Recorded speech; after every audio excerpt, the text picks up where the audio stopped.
everybody, it's the 13th with my today's the date. Well, today is actually a catch-up video. I missed yesterday, so today is 30 days, half New-vemebr 2021, days 14 and 15. 30 days, half New-vemebr is a new movie every day that I've never seen before. Doesn't have to be a new movie of this year, or at least the last 2 years. It could be from any decade. It just can't be part of my collection. And yeah, a movie 30 days, a movie a day for 30 days. I have another person doing this, Retro Horror. He's having a good time doing it. I have a good time doing it. The one and only MSJ was doing it for a while, but he had some things he has to deal with, so he had to back out. That's fine. Always like, subscribe, share, and comment. When you like a video, more people are allowed to see it. When you subscribe, hit the bell, ding the bell, ring the bell. And always comment, because I always want to know what you have to say. So let's start this. I got 2 movies I have to do, so I want to get through them. The first one is, let's see, for day 14 we watched The Long Shadow. And it's kind of funny because the 2 movies that I'm going to do today are almost the same plot, and not exactly the same plot, but a similar plot in some ways. So The Long Shadow has to deal with the small town in Louisiana where a big developer is coming in and wants to buy up a lot of the land. And, you know, put in, they never really say what they want to put in, but they're coming around to everyone's land, and they're saying, we'll give you this much and we'll give you that much, and you know. And there's a lawyer in this little town that is trying to put together a class action lawsuit against the company to get the people not to sell, you know. Because she sees this as, you know what, if they just come in, they're just going to strip strip the nice communal feeling of this little town and turn it into garbage.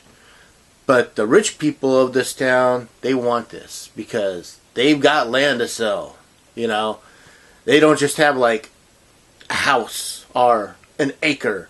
They have 40 acres, 7,000 acres, whatever, you know, how much ever acreage they have, so they could make a nice profit, you know, off of whatever they want.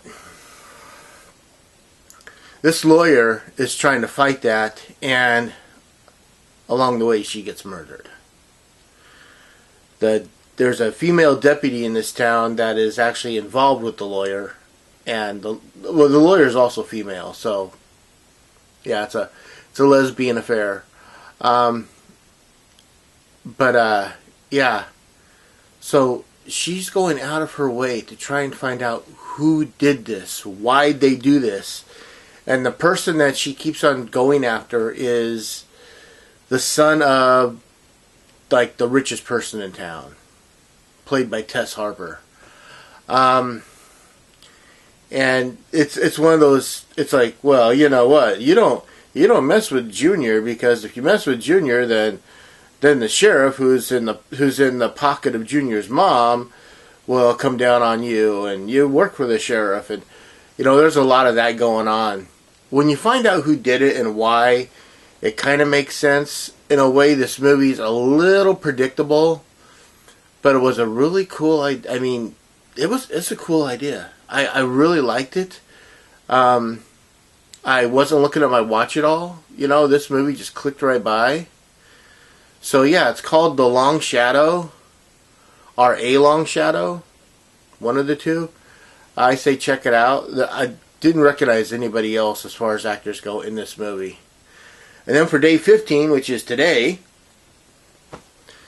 we have a movie called Unearth with Adrienne Barbeau in one of the roles, and that's the only, again, a lot of these movies have like 1 or 2 little big names, but that's the only person I recognized in this movie. Small town, again, but it's in rural Pennsylvania this time, and a gas company is coming around to lease acreage, not buy, but lease acreage. And there's a lot of people that are in a hard way because they put in a freeway that kind of bypasses this little town. You know, it's what happened to all the stuff that was on Route 66. You know, Route 66 at one point was the roadway to discover America. And then in the 50s, you know, the big interstates came in, and all these little small towns kind of like folded up and went somewhere else because, well, no one was traveling Route 66 anymore. Well, this is that kind of idea. This is that little town that they kind of got bypassed. There's a guy that's trying to raise his teenage daughter and his teenage daughter's son. She looks like she's 15, and she's had a baby, you know.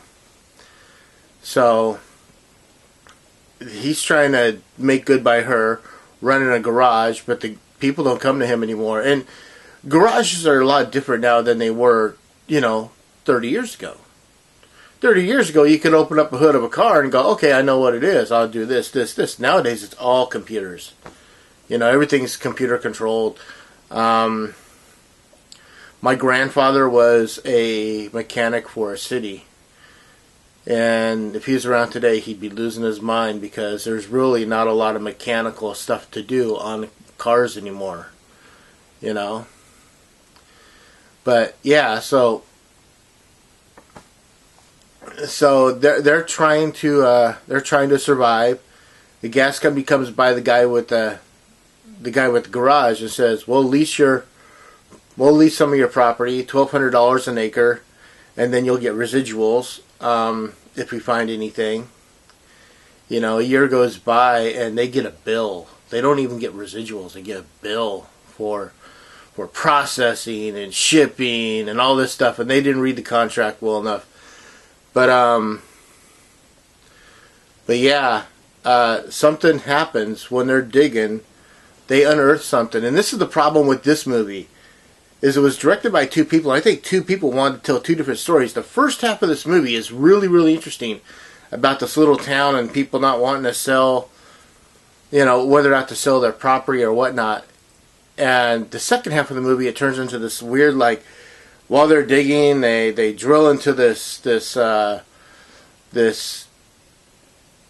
goo or whatever, and it gets into the water table, and it infects people, and it turns into kind of like a body horror type of thing, and yours feels uneven. So I liked the first half of, well, the first 2/3 of Unearthed I liked. After that, it kind of went somewhere else, and I just wasn't that involved. So I say skip it. But that's it for today. As always, you know me, I'm the 13th Wolfman. I'm on the prowl. Have a good one.